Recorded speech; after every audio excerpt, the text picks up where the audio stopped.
الرحمة. اللهم افتح لنا أبواب المودة. اللهم افتح لنا أبواب القوة. اللهم افتح لنا أبواب الرزق. اللهم افتح لنا أبواب الجنة.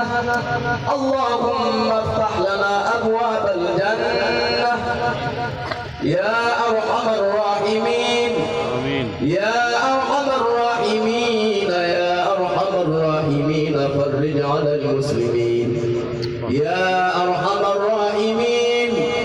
يا أرحم الراحمين.